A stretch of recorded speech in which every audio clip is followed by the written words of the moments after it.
Hello दोस्तों, स्वागत है आप सभी का आपके अपने YouTube channel Sunday study point पे। हम आपके लिए लेकर आए हरियाणा सामान्य ज्ञान के बहुत ही महत्वपूर्ण प्रश्न है। तो वीडियो को अंत तक देखते रहिएगा। वीडियो पसंद आए तो वीडियो को लाइक कीजिएगा। चैनल पर नए आए हो चैनल को सब्सक्राइब कर लीजिएगा। साथ में बेल आइकन को प्रेस कर लीजिएगा। जब भी हमारी अगली वीडियोज अपलोड होंगी उनकी सूचना आपको समय पर मिलती रहे और आप अपनी अच्छे से तैयारी करते रहें। चाहे आप किसी भी प्रकार की परीक्षा दे रहे हो, HSSC द्वारा ली जाने वाली परीक्षाएं, आप उन सभी के लिए बहुत ही महत्वपूर्ण प्रश्न है। तो चलिए आज के हमारे पहले प्रश्न पे चलते हैं हम। हर्षकालीन थानेसर साम्राज्य में प्रशासन की सबसे छोटी इकाई कौन सी थी? भुक्ति, विष, गांव या पेठ? हर्षकालीन थानेसर साम्राज्य में प्रशासन की सबसे छोटी इकाई कौन सी थी? इसे पेठ कहा जाता है। ऑप्शन नंबर 4 हमारा राइट आंसर रहेगा। अगला प्रश्न हमारा, हर्षकाल में कर भुगतान की निम्न में से कौन सी विधि या विधियां प्रचलित थी? भाग विधि, हिरण्य विधि, बलि विधि या उपरोक्त सभी? हर्षकाल में कर भुगतान की निम्न में से कौन सी विधि या विधियां प्रचलित थी? देखिए, हिरण्य विधि। ऑप्शन नंबर सेकंड हमारा राइट आंसर हो जाएगा। चलिएगा अगला प्रश्न चलते हैं हम। महमूद गजनवी ने थानेसर पर कब आक्रमण किया था? 1013 ईस्वी में, 1014 ईस्वी में, 1016 ईस्वी में, 1017 ईस्वी में? महमूद गजनवी ने थानेसर पर कब आक्रमण किया था?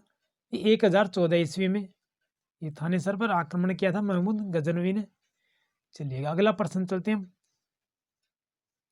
किस सदी के आरंभ में कन्नौज पर शक्तिहीन आयुध शासकों का शासन था? छठी, सातवीं, आठवीं या नौवीं? किस सदी के आरंभ में कन्नौज पर शक्तिहीन आयुध शासकों का शासन था? देखिए, आठवीं सदी के आरंभ में कन्नौज पर शक्तिहीन आयुध शासकों का शासन था। चलिएगा अगला प्रश्न चलते हैं हम। तोमर शासन काल की जानकारी किस ग्रंथ से प्राप्त होती है? यशस्तिलक, चंपू, हरश्चरित, राजतरंगिणी या कथाकोश? तोमर शासन काल की जानकारी किस ग्रंथ से प्राप्त होती है? देखिए, यशस्तिलक, चंपू से। ऑप्शन नंबर फर्स्ट ही हमारा राइट आंसर हो जाएगा। चलिएगा अगला प्रश्न हमारा, केंद्रीय मिट्टी लवणता अनुसंधान संस्थान कहाँ स्थित है? ये हिसार, करनाल, जींद या भिवानी? केंद्रीय मिट्टी लवणता अनुसंधान संस्थान कहाँ पर स्थित है? ये करनाल में। ऑप्शन नंबर सेकंड हमारा राइट आंसर रहेगा। करनाल में नेशनल डेयरी रिसर्च इंस्टीट्यूट भी है। चलिएगा अगला प्रश्न चलते हैं हम। गेहूं अनुसंधान निदेशालय कहाँ स्थित है? नैनवाल, करनाल, मानेसर, जींद? गेहूं अनुसंधान निदेशालय कहाँ पर स्थित है? ये करनाल में है। ऑप्शन नंबर सेकंड हमारा राइट आंसर रहेगा। चलिएगा अगला प्रश्न हमारा, IIM विश्वविद्यालय कहाँ स्थापित है?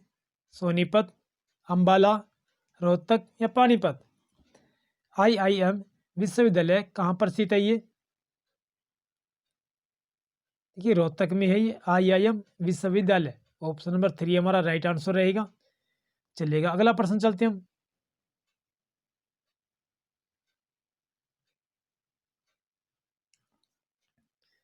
चलिए अगला प्रश्न हमारा, राष्ट्रीय डेयरी शोध संस्थान कहाँ स्थित है?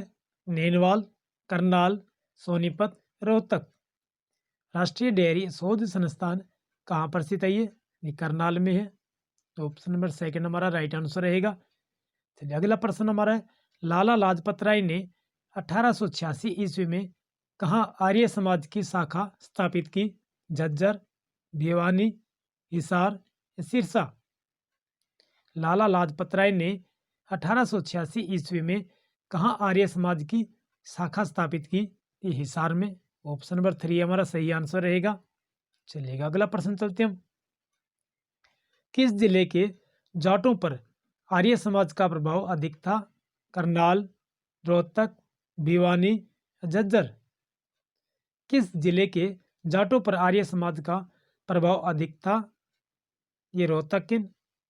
ऑप्शन नंबर सेकंड हमारा राइट आंसर रहेगा। चलिए अगला प्रश्न हमारा है, जैन काव्य धारा में हरियाणवी का प्रयोग करने वाले प्रमुख साहित्यकार थे?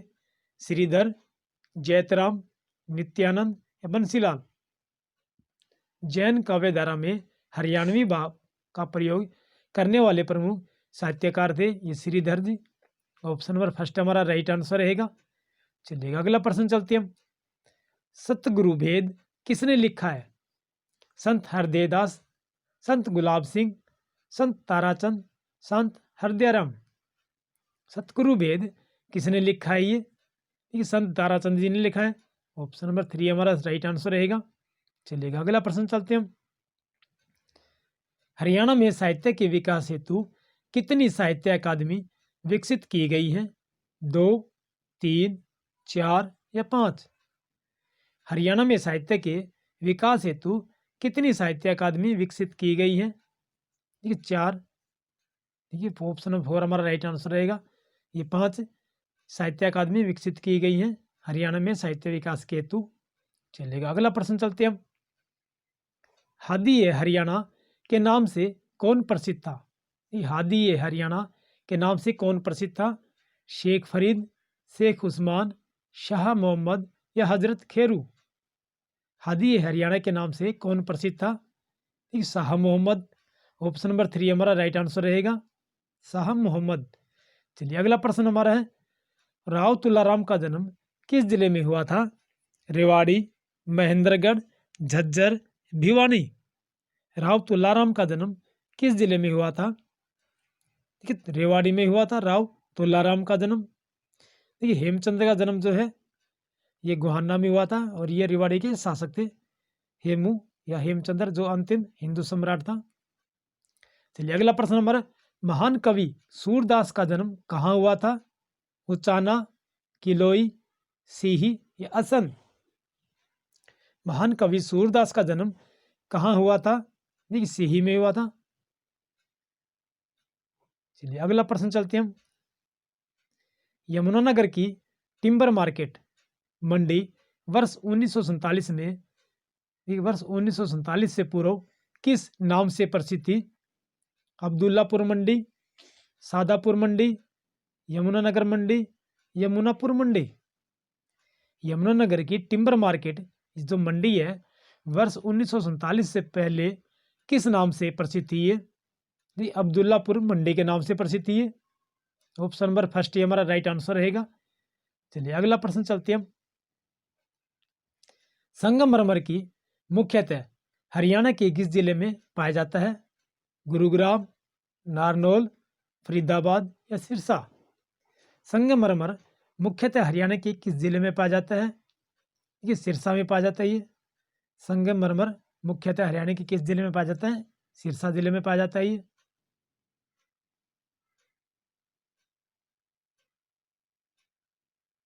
चलिए अगला प्रश्न चलते हैं हम, हरियाणा के किस जिले में हीरो तथा होंडा मोटरसाइकिल की फैक्ट्री है? महेंद्रगढ़, सिरसा, रेवाड़ी या फरीदाबाद?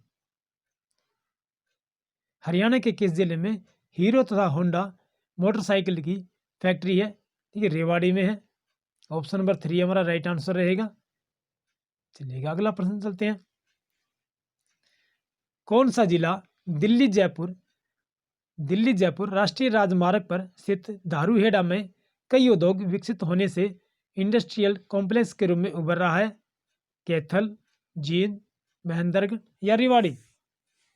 कौन सा जिला दिल्ली जयपुर राष्ट्रीय राजमार्ग पर स्थित धारूहेड़ा में कई उद्योग विकसित होने से इंडस्ट्रियल कॉम्प्लेक्स के रूप में उभर रहा है?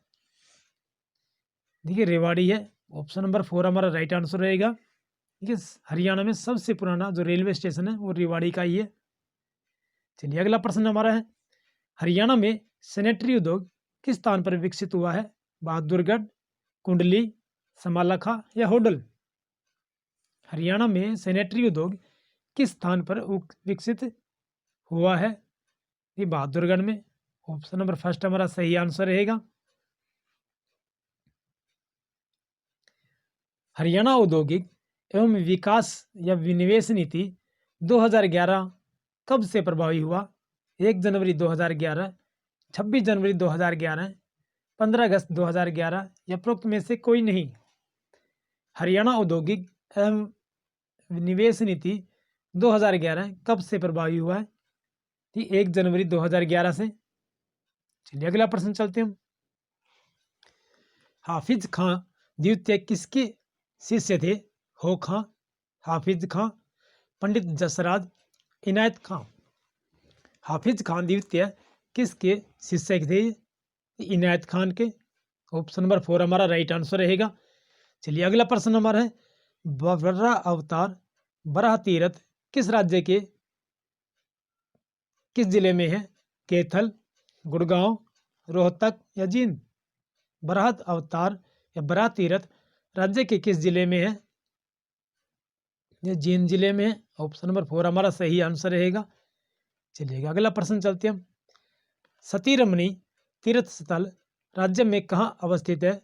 बोहर रोहतक में, होडल फरीदाबाद में, तोशाम झज्जर में, बिलासपुर यमुनानगर में।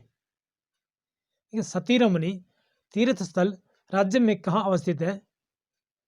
देखिए होडल है, फरीदाबाद में है होडल। ऑप्शन नंबर 2 हमारा सही आंसर रहेगा। चलिएगा अगला प्रश्न चलते हैं हम। पांडवों के अज्ञातवास के लिए प्रसिद्ध पंचवटी कहाँ पर है? गोहाना जींद, बादली झज्जर, पलवल फरीदाबाद, मुरथल सोनीपत। पांडवों के अज्ञातवास के लिए प्रसिद्ध पंचवटी कहाँ पर स्थित है? ये पलवल फरीदाबाद में है। चलिए अगला प्रश्न चलते हैं हम।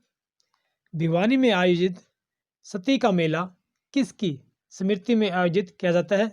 रानी अहिल्या की, सुमित्रा की, दादी जगदे की या उपरोक्त में से कोई नहीं। भिवानी में आयोजित सती का मेला किसकी स्मृति में आयोजित किया जाता है? ये देखिए दादी जगदे की। ऑप्शन नंबर 3 हमारा सही आंसर रहेगा जी, वो भिवानी जिले में लगता है सती का मेला। चलिएगा अगला प्रश्न चलते हैं। बाबा मुंगीपा की स्मृति में रिवासा नामक स्थान पर मेले का आयोजन किस माह में किया जाता है? रक्षाबंधन पर, प्रत्येक माह में, कार्तिक शुक्ल पक्ष में या भाद्र शुक्ल पक्ष में। बाबा मुंगीपा की स्मृति में रिवासा नामक स्थान पर मेले का आयोजन किस माह में किया जाता है? ये कार्तिक शुक्ल पक्ष में। ऑप्शन नंबर 3 हमारा सही आंसर रहेगा। देखिए तोशाम में लगता है मेला, रिवासा लगता है, दुल्हेड़ी लगता है, ध्यान रखिएगा, एक निगाना में भी लगता है। ठीक है, याद रखिएगा प्रश्न। चलिए अगला प्रश्न चलते हैं हम। 55 फुट का 11 मंजिल वाला भगवान परशुराम सर्वधर्म मंदिर कहाँ स्थित है? ये सोन गुड़गांव, बदाना रोहतक, मुनीमपुर झज्जर, जगदरी यमुना। 55 फुट का 11 मंजिल वाला भगवान परशुराम सर्वधर्म मंदिर कहाँ पर स्थित है? ये ठीक है, जगाधरी यमुनानगर में है। ऑप्शन नंबर 4 हमारा राइट आंसर रहेगा। चलिएगा अगला प्रश्न चलते हैं हम। वर्ष 1947 में सिंचाई परियोजना के अंतर्गत किस झील का निर्माण हुआ था? खलीलपुर झील, सुल्तानपुर झील, दमदमा झील या बड़खल झील। वर्ष 1947 में सिंचाई परियोजना के अंतर्गत किस झील का निर्माण किया गया था? ये बड़खल झील का। ऑप्शन नंबर 4 हमारा सही आंसर रहेगा। चलिएगा अगला प्रश्न चलते हैं हम। घग्गर नदी हरियाणा के किस जिले में नहीं बहती है? देखिए नहीं बहती है, पूछा गया है। कैथल, फतेहाबाद, सिरसा या भिवानी। घग्गर नदी जो है देखिए हरियाणा के पूर्व उत्तर दिशा में बहती है। देखिए उत्तर में कैथल, ठीक है, सिरसा, फतेहाबाद, ठीक है ना। देखिए भिवानी में नहीं बहती है क्योंकि भिवानी दक्षिण दिशा में आता है। घग्गर नदी जो है देख कैथल से फतेहाबाद सिरसा होती हुई, ठीक है, ये पंजाब में चली जाती है या राजस्थान होते हुए। चलिए अगला प्रश्न चलते हैं हम। पटौदी के निकट कौन सी नदी साहिबी नदी में मिल जाती है? देखिए पटौदी जो है ये गुड़गांव जिले में है। ठीक है, कृष्णावती, दोहन, इंदौरी या मरकंडा। पटौदी के निकट कौन सी नदी साहिबी नदी में मिल जाती है? इंदौरी नदी जो है ये मिल जाती है। चलिए अगला प्रश्न चलते हैं हम। निम्न में से कौन सी नदी मुलाना के समीप मारकंडा नदी में मिलती है? साहिबी नदी, टांगरी नदी, कृष्णावती नदी या दोहन नदी? निम्न में से कौन सी नदी मुलाना के समीप मारकंडा नदी में मिलती है? टांगरी नदी। ऑप्शन नंबर सेकंड हमारा सही आंसर रहेगा। चलिएगा अगला प्रश्न चलते हैं हम। कौन सी नदी ताजेवाला के उत्तर में कलेसर के समीप हरियाणा के यमुनानगर जिले में हरियाणा की सीमा में प्रवेश करती है? घग्गर नदी, सरस्वती नदी, यमुना नदी या साहिबी नदी? कौन सी नदी ताजेवाला के उत्तर में कलेसर के समीप हरियाणा के यमुनानगर जिले में हरियाणा की सीमा में प्रवेश करती है? ये देखिए यमुना नदी है। ऑप्शन नंबर 3 हमारा सही आंसर रहेगा। देखिए हाल ही में जो ग्राम सचिव की परीक्षा हुई है उसमें पूछा गया था कि कलेसर वन्य जीव अभयारण्य किस जिले में है? ये यमुनानगर जिले में है। और ताजेवाला हेड जो है ये भी यमुनानगर में ही है। चलिए अगला प्रश्न चलते हैं हम। भारत सरकार के सहयोग से हरियाणा के किस नगर में अंतर्राष्ट्रीय स्तर के खेल परिसर का निर्माण किया गया है? गुड़गांव, पानीपत, अंबाला या फरीदाबाद? भारत सरकार के सहयोग से हरियाणा के किस नगर में अंतर्राष्ट्रीय स्तर के खेल परिसर का निर्माण किया गया है? ये फरीदाबाद में किया गया है। ऑप्शन नंबर 4 हमारा सही आंसर रहेगा। देखिए हाल ही में जो ग्राम सचिव की परीक्षा हुई थी उसमें पूछा गया था सर्वाधिक पढ़े लिखे है ना कौन से जिले में है? सर्वाधिक पढ़े लिखे जनता वो गुड़गांव जिले में है। एक दरी बनाने का प्रमुख केंद्र कौन सा है? ये पानीपत था। ये ग्राम सचिव में पूछे गए प्रश्न है। चलिए अगला प्रश्न हमारा, हरियाणा की प्रसिद्ध खिलाड़ी गीता दुत्सी किस खेल से संबंधित है? जिम्नास्टिक, दौड़, बैडमिंटन या टेनिस? हरियाणा की प्रसिद्ध खिलाड़ी गीता दुत्सी किस खेल से संबंधित है? देखिए दौड़ से है ये। गीता जुत्सी जो है ये दौड़ खेल से संबंधित है ये। चलिएगा अगला प्रश्न चलते हैं हम। कुवैत में 5वीं एशियाई ट्रैक एंड फील्ड मीट का आयोजन कब हुआ था, जिसमें हरियाणा के खिलाड़ी चांद राम ने 20 किलोमीटर पैदल चाल में पुनः रिकॉर्ड तोड़कर स्वर्ण पदक जीता था? ये वर्ष 1983 में, वर्ष 1986 में, वर्ष 1991 में, वर्ष 1995 में? कुवैत में 5वीं एशियाई ट्रैक एंड फील्ड मीट का आयोजन कब हुआ था, जिसमें हरियाणा के खिलाड़ी चांद राव ने 20 किलोमीटर पैदल चाल में पुनः रिकॉर्ड तोड़कर स्वर्ण पदक जीता था? देखिए वर्ष 1983 में हुई थी ये कुवैत में 5वीं एशियाई ट्रैक एंड फील्ड मीट का आयोजन। और हाल ही में ग्राम सचिव में परीक्षा में पूछा गया था कि कपिल देव, देखिए सन 1983 में किस खिलाड़ी ने, जो हरियाणा का रहने वाला है, उसने भारत को वर्ल्ड कप दिलाया था क्रिकेट का? देखिए वर्ष 1983 में, ठीक है, दिलाया था। और कपिल देव उस समय कप्तान थे। चलिए अगला प्रश्न चलते हैं हम।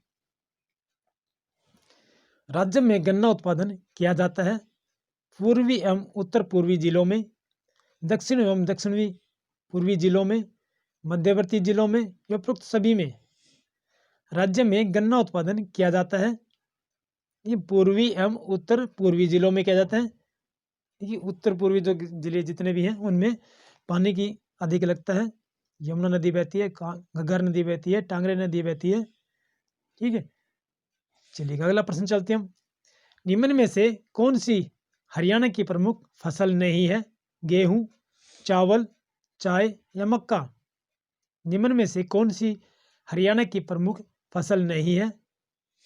देखिए चाय जो है ये हरियाणा की प्रमुख फसल नहीं है। ये दार्जिलिंग या असम इलाके में होती है, असम जिले में, ठीक है। चलिए अगला प्रश्न चलते हैं हम।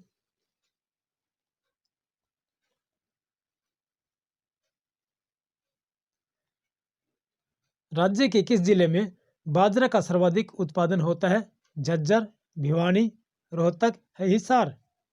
राज्य के किस जिले में बाजरा का सर्वाधिक उत्पादन होता है? देखिए भिवानी जिले में सर्वाधिक उत्पादन होता है बाजरे का। चलिए अगला प्रश्न चलते हैं हम। राज्य का कौन सा जिला खुम्बी के उत्पादन में देश में अग्रणी है? देखिए खुम्बी को मशरूम भी कहा जाता है। यह इस प्रकार पूछा ले दिया जाए कि मशरूम के उत्पादन में देश में अग्रणी है सोनीपत, अंबाला, सिरसा, यमुनानगर। तो सही आंसर हमारा ऑप्शन फर्स्ट ही रहेगा। देखिए सोनीपत जो है ये खुम्बी या मशरूम के उत्पादन में देश में अग्रणी है। जिला हमारा ये हरियाणा का। चलिए अगला प्रश्न चलते हैं हम। राज्य में सर्वाधिक क्षेत्र में किस सब्जी की खेती की जाती है? आलू, मटर, बैंगन या फूल गोभी। राज्य में सर्वाधिक क्षेत्र में किस सब्जी की खेती की जाती है? देखिए आलू की जाती है। ऑप्शन नंबर फर्स्ट ही हमारा सही आंसर रहेगा। और हाल ही ग्राम सचिव की परीक्षा में पूछा गया था कि मंडी के विषय में पूछा गया था, फूल की मंडी के लिए। देखिए उसमें सोनीपत दे रखा था। ठीक है, सोनीपत दे रहा था। ये अगला प्रश्न हमारा है, बीन किस वाद्य यंत्र के अंतर्गत आता है? धनवाद यंत्र, सुशिरवाद, विततवाद या तंतुवाद। बीन जो है किस वाद्य यंत्र के अंतर्गत आता है? ये सुशिर वाद्य यंत्र के आता है, क्योंकि बीन में जो हम मुंह से या नाक से इसे फूंक मार के बजाते हैं इसे, इसलिए इसे सुशिर वाद्य यंत्र कहते हैं। और हमारी एक वीडियो है, सभी प्रकार के जितने वाद्य यंत्र हैं उन पर एक वीडियो बनाई गई है, उसे भी आप देखिएगा। चलिए अगला प्रश्न चलते हैं। और ग्राम सचिव की जो परीक्षा हुई थी उसमें पूछा गया था कि डमरू क्या है? देखिए डेरू जो है आपने पता होगा, गुगा नवमी के जो भादवा महीना उसमें डेरू बजाते हैं। ठीक है, उसका प्रश्न पूछा गया था डेरू के विषय में कि डेरू क्या है? कि लकड़ी का खोल का बनाया हुआ यंत्र होता है, बजाने के काम आता है। चलिए अगला प्रश्न हमारा, डफ नृत्य को कब पहली बार गणतंत्र दिवस समारोह में प्रदर्शित किया गया था? ये वर्ष 1969, वर्ष 1972, वर्ष 1974 या वर्ष 1976। डफ नृत्य को कब पहली बार गणतंत्र दिवस समारोह में प्रदर्शित किया गया था? देखिए वर्ष 1969 में। ऑप्शन नंबर फर्स्ट हमारा सही आंसर रहेगा। चलिए अगला प्रश्न चलते हैं हम। कौन सा नृत्य लड़के के विवाह के अवसर पर स्त्रियों द्वारा बारात जाने के बाद किया जाता है? डमरू नृत्य, खोड़िया नृत्य, छठी नृत्य या धमाल नृत्य। कौन से नृत्य लड़के के विवाह के अवसर पर स्त्रियों द्वारा बारात जाने के बाद किया जाता है? देखिए खोड़िया नृत्य किया जाता है। ऑप्शन नंबर सेकंड हमारा सही आंसर रहेगा। देखिए डमरू नृत्य जो है, ये डमरू नृत्य जो है ये ऐसे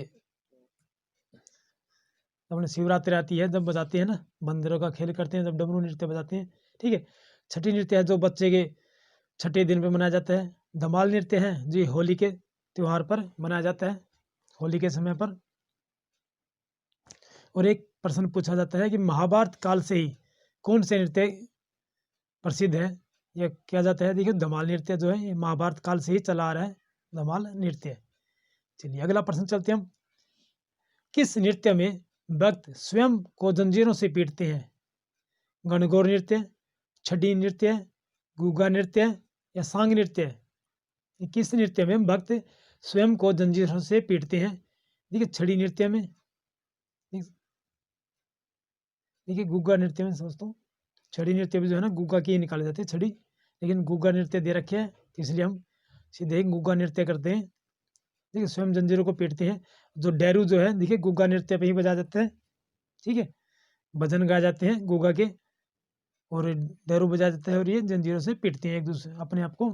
एक सबसे अधिक जो गणगौर नृत्य है देखिए हिसार जिले में मनाया जाती है गणगौर। वैसे पूरे राजस्थान में मनाया जाता है गणगौर नृत्य त्यौहार, लेकिन हरियाणा में हिसार जिले में मनाया जाता है। चलिए अगला प्रश्न चलते हैं। देख महाभारत काल से चला आ रहा नृत्य कौन सा है? धमाल नृत्य, मंजीरा नृत्य, झूमर नृत्य या फाग नृत्य। देखिए अभी मैंने ऊपर बताया था आपको महाभारत काल से जो चला आ रहा है कौन सा नृत्य है, वो धमाल नृत्य है। ऑप्शन नंबर फर्स्ट ही हमारा सही आंसर रहेगा। चलिएगा अगला प्रश्न चलते हैं हम। राज्य सरकार द्वारा राज्य के शिक्षित बेरोजगारों हेतु बेरोजगारी भत्ता योजना कब शुरू की गई है? 2 अक्टूबर 2004, 1 सितंबर 2005, 1 नवंबर 2005 या 1 अप्रैल 2003। राज्य सरकार द्वारा राज्य के शिक्षित बेरोजगारों हेतु बेरोजगारी भत्ता योजना कब शुरू की गई है? देखिए 1 नवंबर 2005 से। ऑप्शन नंबर फर्स्ट ही हमारा सही आंसर रहेगा। चलेगा, अगला प्रश्न चलते हैं हम।